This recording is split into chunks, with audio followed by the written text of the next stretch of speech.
Transformative Principle, Episode 64 with Greg Leavitt. I am really excited about this episode with Greg Leavitt because we are talking about something that is super exciting, PLCs and cross-curricular teaming. It is a great episode. You are going to love it. We're going to learn all about the agenda they use, how much time they have to meet, all that kind of stuff. Great information here that I hope you enjoy. Take away something that's going to help you learn and grow in your career. Is it getting to be the time of the year that you need to do a little bit of spring cleaning? Desk getting overloaded with paper, can't find your keyboard or your computer? Well, I've got a solution for you. It's called The Paperless Principle. It's a book that I wrote that will help you learn how to become paperless and use the right tools to help you get your work done. It's an amazing book that I hope will help you focus on being more efficient with your time so that you can devote more time to helping students learn. Click on the link in the show notes. I appreciate your support.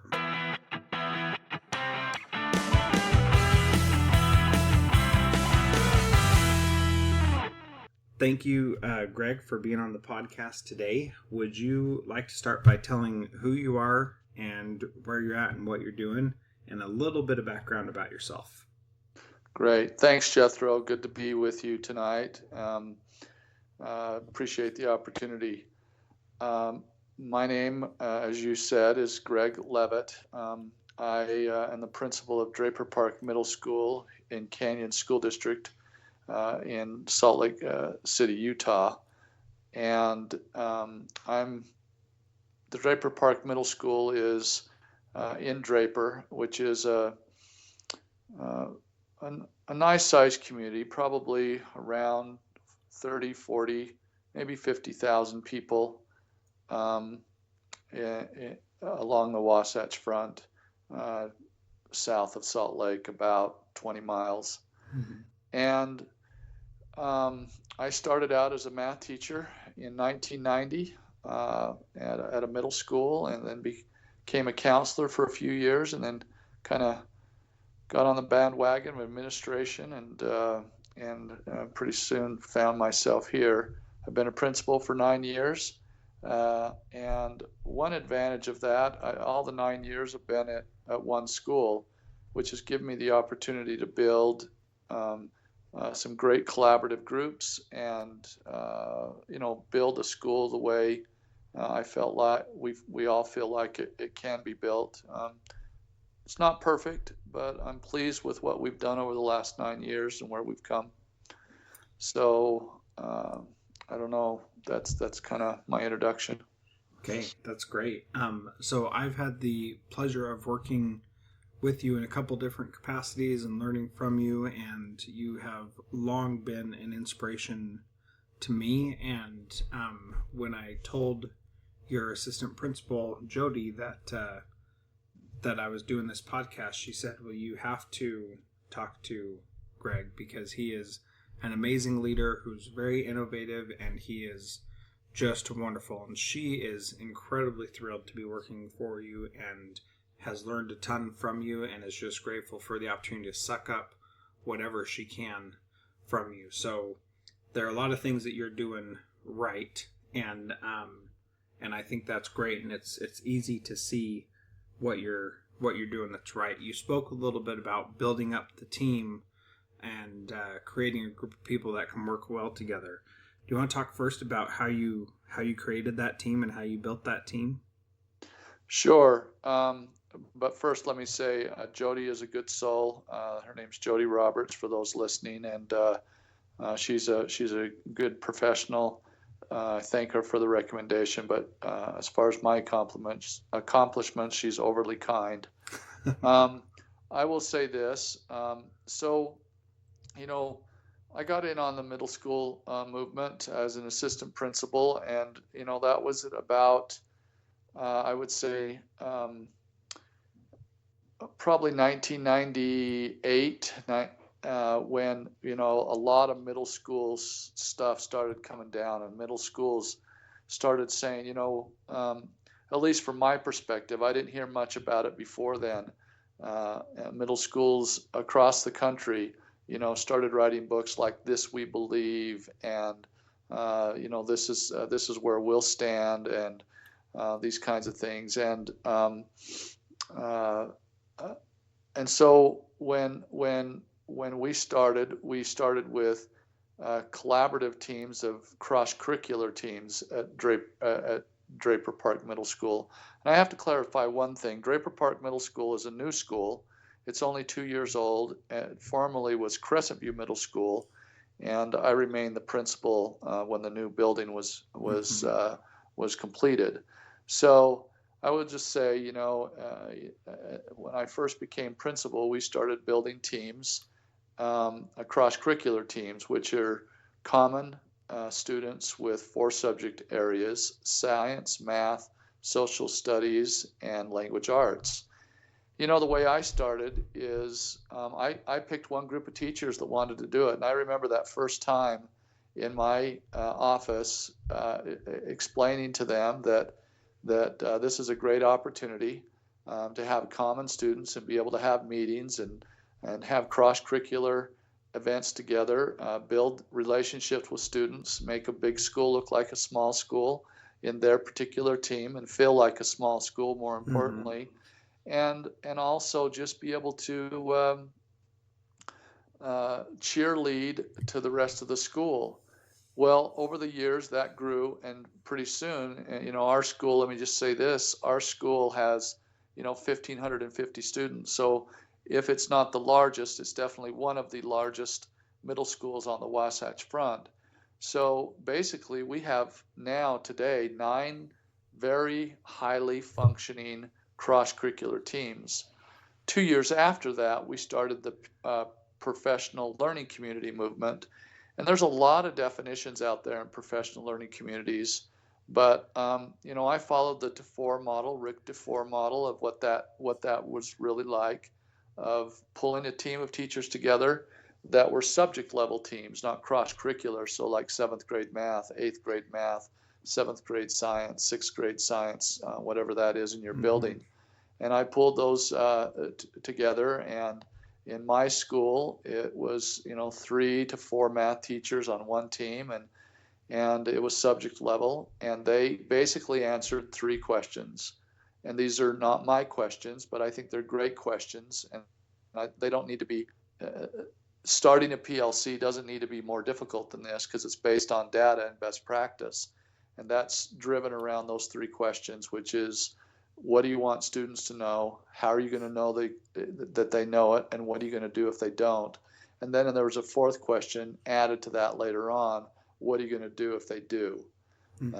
So, that's kind of where we started. And today, and just so you have perspective, we've been doing this, and now we have very successful cross-curricular teams and subject level teams. And I've seen a lot of schools make a movement to choose one. And I'm pleased that Draper Park Middle School has not done that. We have felt like you need both of them. You need the cross-curricular for the relationship of students, and just the checking on the achievement of students, that kind of a thing. And then you need the data team with the subject level to check on, make sure to have that check on curriculum mapping, formative work, formative tests, comparing your work with one another, so that those teachers in whatever subject can and continue to build best practice and compare their results of their teaching with one another. And we do this weekly. Okay. So so we got a lot of stuff from what you just said. Excuse me. We've got the cross-curricular teams, and we've got the subject-specific teams. Let's start by focusing just on the cross-curricular teams. What is it that is so beneficial about having cross-curricular teams and having a small school within a school? Why is that so powerful?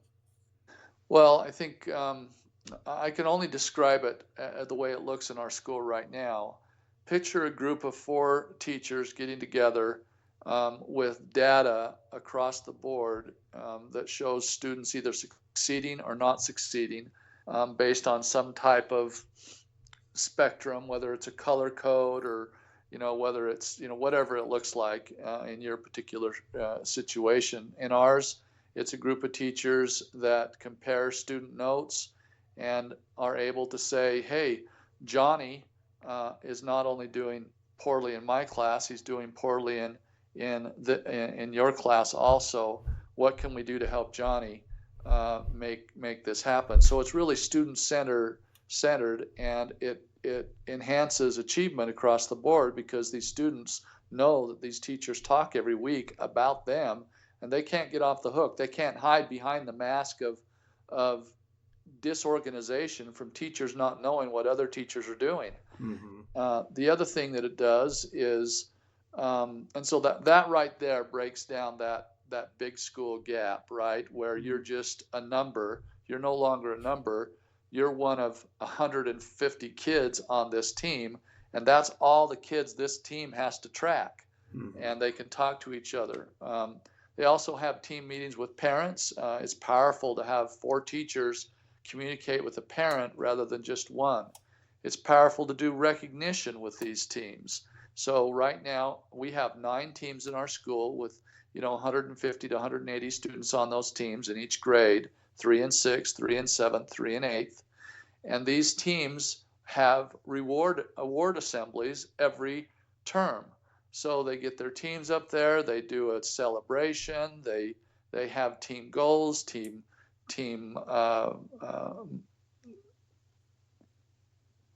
movements and T-shirts and activities, all kinds of stuff like this. And the kids just really buy into it, right? Kids are starting to say, now that we've done this, oh, you're on team, because all our teams we're the Vikings, so they're all Viking type names like Thor and Njord and Heimdall, those kinds of names. So all our teams fall under that genre. And so these kids, oh, I hope my little brother's on team Thor, for example. They want to keep it in the family.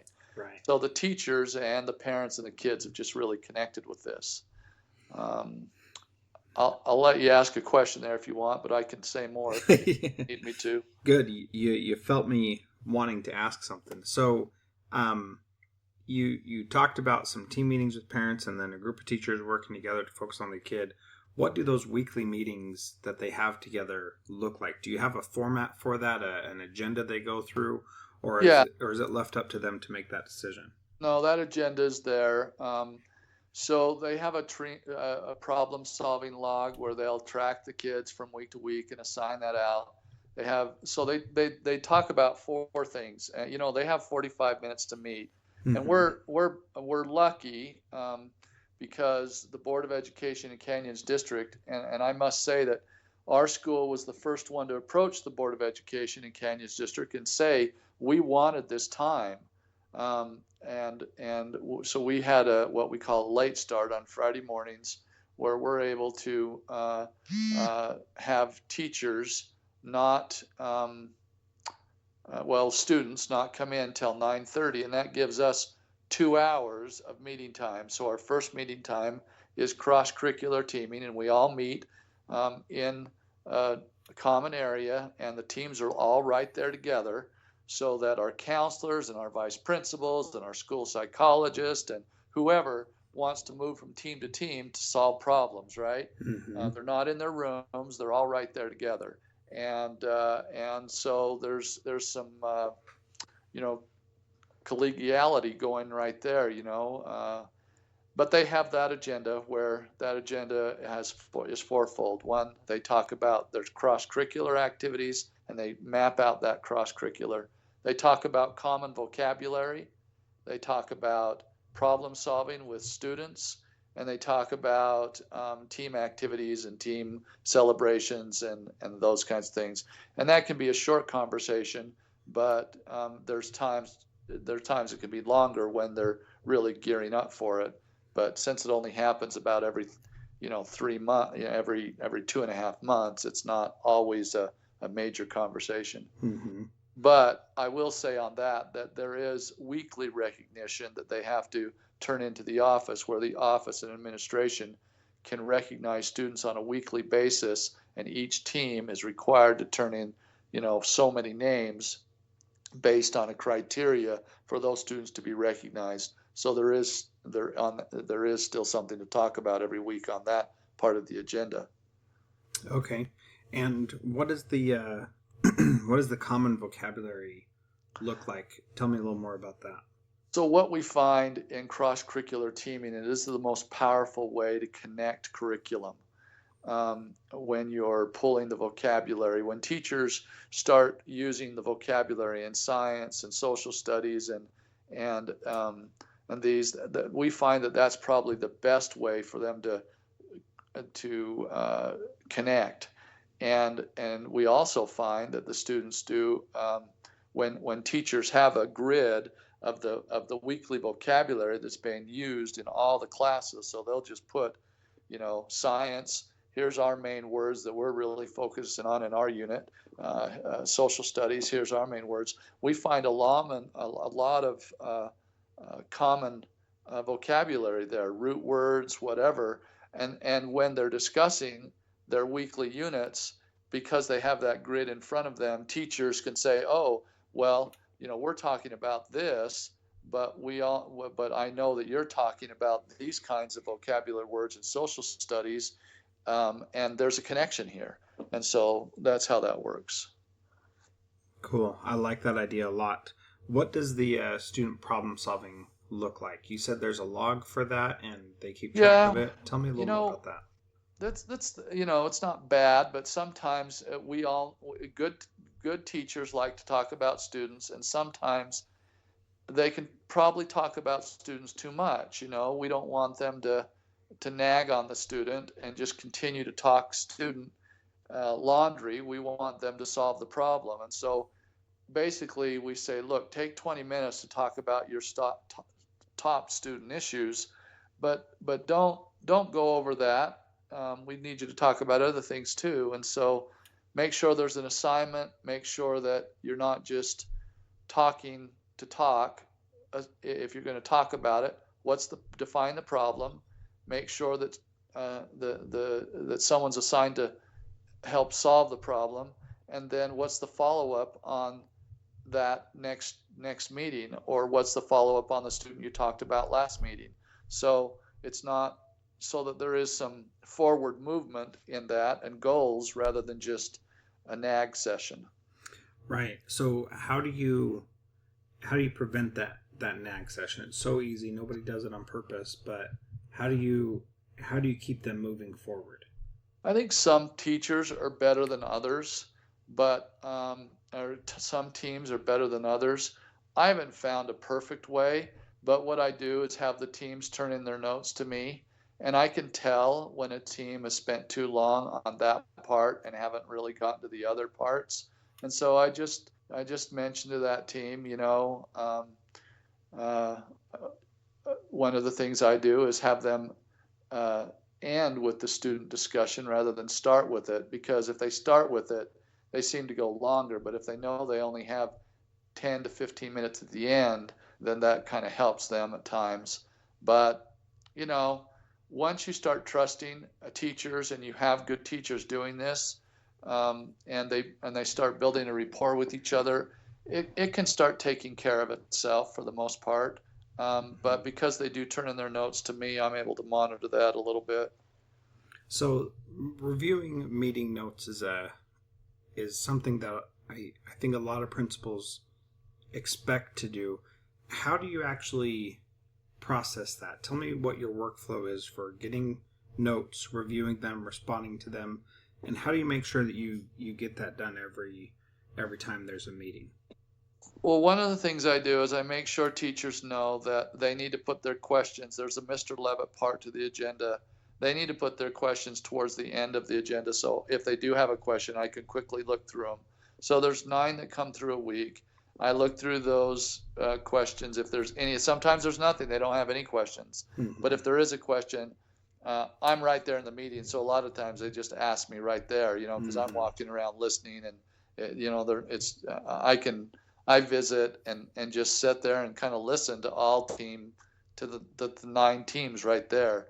But if there's a question, I look at their note. The other thing I do is the old math teacher trick. They never know which section of the notes I'm going to check or if I'm going to check that day. And so I just have my own schedule where I look at, a random number of notes.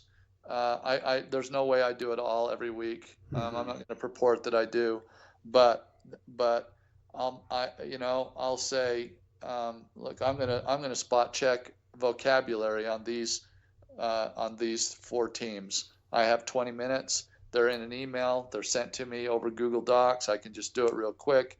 And because I've been doing it for so long, I know what to look for. I know if they're doing it or not doing it. And most of the time, it's a comment back to the team, hey, great job. So I send enough feedback that they know I'm looking, but they all, I don't necessarily know if they know I'm not looking every week. Does that make sense? Yeah. So you'll pay attention if you know they're talking about something that you want to follow up with them about, or you want to be in the loop on, and you'll make sure you hit those notes that week. But when things are running smoothly, you've been doing this for 9 years, you know where the problem areas are probably, and you randomly check some just to make sure that people are doing what they need, and then you probably glance at just about all of them to check for questions. Is that fair? That's fair. I will just say that there's not for a month that goes by that I haven't looked at some team notes at least once or mostly twice when I just do that, because I try to keep a schedule or an order to it. Oh, I just looked at that one, so this week I'm going to look at this group. You know what I'm saying? Yeah. Yeah, that makes a lot of sense. That's one of those things that the communication is so important, and we don't want teachers to think that we're just going to ignore all their notes, but at the same time we have to be realistic and recognize that we may not be able to get to every read in detail and respond in detail to every single one. And I appreciate you recognizing that and not trying to purport that you do something that you don't, but recognizing that there's a strategy to how you deal with that and being honest about that. So thank you for that. So with the agenda, do you think I could get a copy of your team meeting agenda so I can? Yeah, I still have. I can send that to you. Okay, I think that'll be really great, and I'll share that with my listeners also.